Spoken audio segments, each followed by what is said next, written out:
Oke, assalamualaikum warahmatullahi wabarakatuh.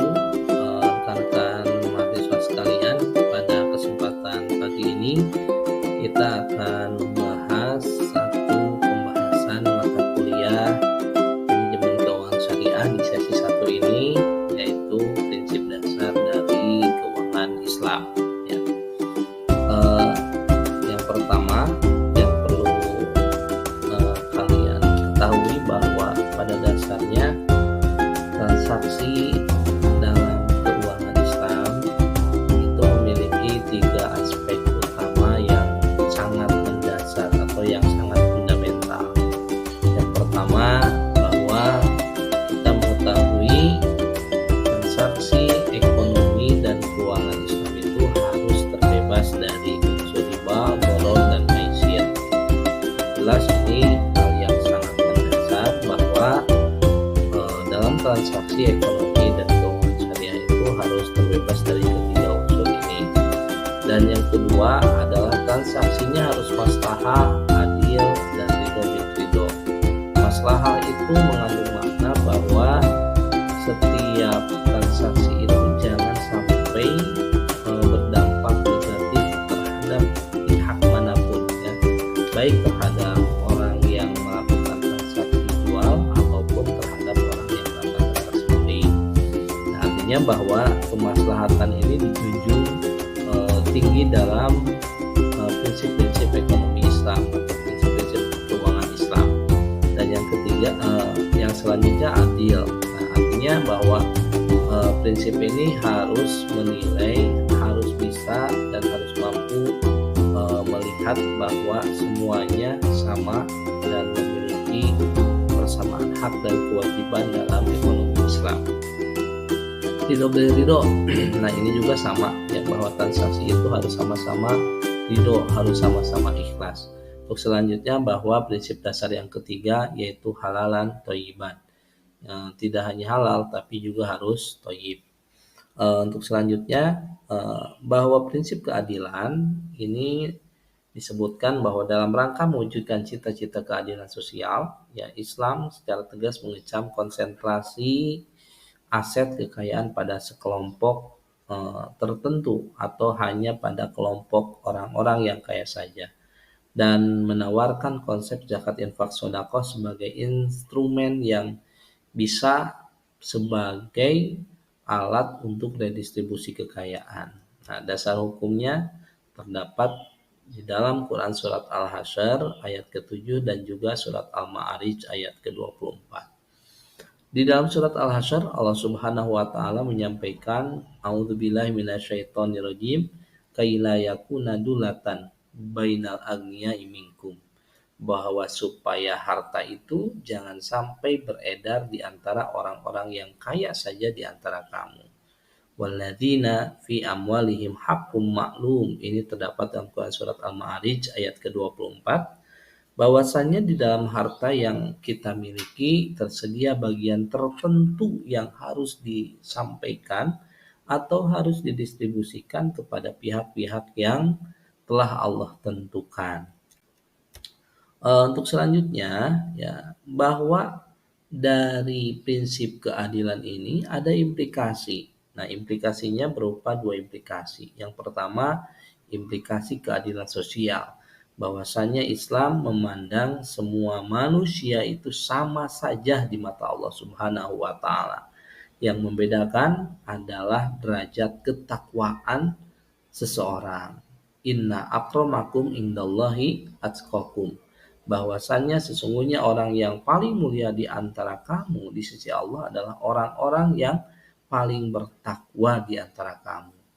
Nah, dari aspek keadilan ekonomi, Allah pun menyampaikan bahwasannya wala tabkhasun nasa asya'ahum wala ta'thaw fil ardi mufsidin, dan janganlah kamu merugikan manusia pada hak-haknya, dan janganlah kamu merajalela di muka bumi ini dengan membuat kerusakan. Artinya kedua implikasi ini, implikasi keadilan ini harus memegang teguh prinsip keadilan sosial dan juga harus memegang teguh prinsip keadilan ekonomi. Nah, jangan sampai dari satu sisi misalkan banyak orang yang kaya Dia terus ya bertambah kekayaannya namun melupakan hak orang lain yang ada pada hartanya. Ini prinsip yang dijunjung oleh Islam. Yang kedua, ya, bahwa ada prinsip maslahah di dalam transaksi keuangan syariah atau keuangan Islam. Ya. Nah, maslahah itu apa? Maslahah itu mendatangkan kebaikan. Maslahah itu berorientasi pada kebutuhan masyarakat banyak. Maslahah itu berorientasi pada kebutuhan dasar, bukan hanya keinginan. Maslahah itu investasi pada sektor-sektor yang halal dan maslahah itu tidak merusak lingkungan. Ini hal-hal yang perlu kita catat dan perlu kita diskusikan bersama. Bahwasannya tidak sekalipun Islam hadir untuk memberikan kemadorotan terhadap umatnya. Pasti Islam hadir itu dengan mendatangkan kemaslahatan, kebermanfaatan bagi pihak manapun. Ya, tidak terlepas apakah pihak ini eh, sebagai pihak yang melakukan transaksi jual atau pihak yang melakukan transaksi beli atau transaksinya di luar transaksi jual beli.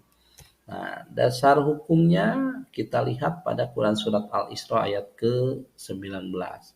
Allah Subhanahu wa taala berfirman, dan barang siapa yang menghendaki kehidupan akhirat dan berusaha ke arah itu dengan sungguh-sungguh sedang ia adalah mukmin, maka mereka itu adalah orang-orang yang usahanya dibalasi dengan kebaikan.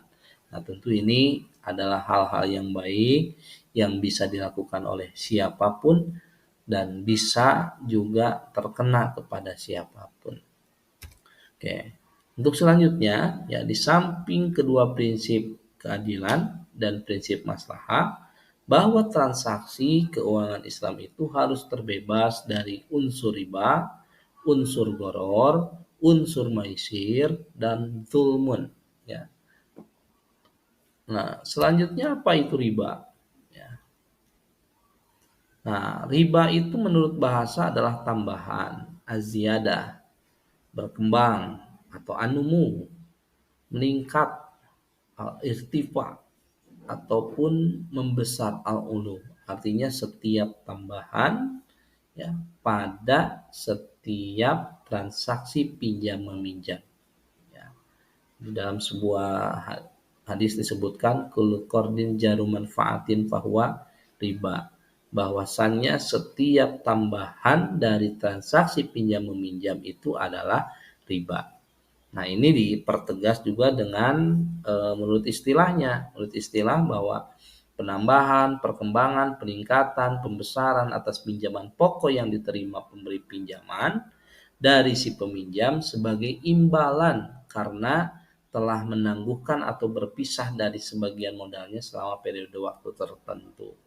Jelas misalkan kita pinjam 100.000 ya, lalu dikembalikan 105.000 atau 110.000, maka yang 5.000 ya. Oke, selanjutnya bahwa transaksi keuangan Islam atau transaksi keuangan syariah itu harus terbebas dari gharar dan maisir ya. Gharar dan maisir itu yang pertama asymmetric information ya, bahwa ada informasi yang asimetris ya, yang kita belum tahu nih ke depan akan seperti apa ya, lalu akan meminimalkan transaksi yang tidak transparan ya, dan mempromosikan transparansi pada setiap transaksi. Nah, artinya bahwa agar transaksi kita ini memberikan manfaat yang cukup luas bagi masyarakat, tidak hanya bagi kedua belah pihak yang bertransaksi, maka hal itu harus diungkapkan ya, termasuk jenis barang ya. Jangan sampai kita mentransaksikan satu transaksi atau satu barang yang tentunya barang itu belum kita miliki sepenuhnya. Itu bisa termasuk dari goror ataupun maisir. Oke, yang selanjutnya goror itu adalah suatu kegiatan bisnis yang tidak jelas kuantitas, kualitas, harga, dan waktu terjadi transaksinya tidak jelas. Nah, ini goror itu tidak jelas, abu-abu. Atau misalkan orang tua kita sering memberikan contoh itu bahwa gharar itu adalah seperti halnya jual beli dengan sistem izon, ya. Jadi belum tentu nih kita membeli buah-buahan yang ketika kita transaksikan itu buahnya belum muncul, ya, atau buahnya masih ada di dalam di atas di atas pohonnya gitu kan. Sehingga kita belum tahu berapa nanti buah yang akan turun dan hasilnya berapa. Tapi sebelumnya sudah kita transaksikan. Nah, ini yang menurut orang tua kita ini termasuk dalam kategori transaksi goror. Nah, dalam sebuah hadis disebutkan naha Rasulullah Shallallahu Alaihi Wasallam an bai'il goror, bahwa Rasulullah Shallallahu Alaihi Wasallam melarang untuk bertransaksi secara goror. Oke, selanjutnya maisir. Maisir itu kimar yang secara harfiah bermakna judi atau spekulasi.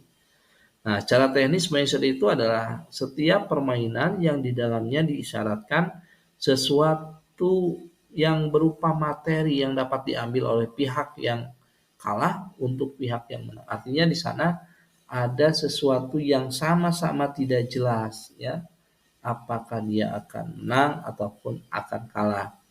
Nah, ada 3 hal utama yang menyebabkan satu transaksi disebut sebagai transaksi yang mengandung maisir. Yang pertama, taruhan harta, materi yang berasal dari kedua pihak yang berjudi. Bahwa harta itu berasal dari dua pihak sama-sama mengeluarkan harta. Yang kedua, ya, permainan yang digunakan untuk menentukan pemenang dan dinyatakan kalah. Ada yang pihak yang dinyatakan sebagai pemenang, ada juga pihak yang dinyatakan sebagai pihak yang kalah, yang tidak menang. Nah, pihak yang menang mengambil harta sebagian atau separuhnya dan menjadi taruhan, sedangkan pihak yang kalah akan kehilangan hartanya. Nah, ini jelas ya. Jadi ketiga unsur itu yang dapat menyebabkan dapat menyebabkan transaksi itu termasuk transaksi yang mengandung maisir. Oke, dasar hukumnya ada di dalam Quran surat Al-Maidah ayat ke-90. Allah Subhanahu wa taala berfirman, "A'udzubillahi minasyaitonirrajim. Ya ayyuhalladzina amanu innamal khamru wal maisir wal ansabu wal azlamu rijsum min amali syaitani fajtanibuhu la'allakum tuflihun." Wahai orang-orang yang beriman, sesungguhnya minum khamr, berjudi, berkorban untuk berhala, mengundi nasib dengan panah adalah termasuk perbuatan setan. Maka jauhilah perbuatan-perbuatan itu agar kamu mendapatkan keberuntungan. Nah, terakhir, ya, bahwa riba, gharar, dan maisir itu adalah transaksi yang batil, transaksi yang dapat mendolimi pihak tertentu, ya, sehingga secara umum bahwa transaksi keuangan Islam itu harus terbebas dari hal-hal yang tidak sah, hal-hal yang batil, ya. Nah, terkadang kita misalkan menemukan fakta di lapangan uang dijadikan sebagai komoditas atau uang yang sejatinya hanya dijadikan sebagai alat transaksi ini diperdagangkan, ya, sehingga di sana maka akan muncul riba, akan muncul adanya maisir juga, dan ini yang nantinya akan termasuk ke dalam transaksi yang batil.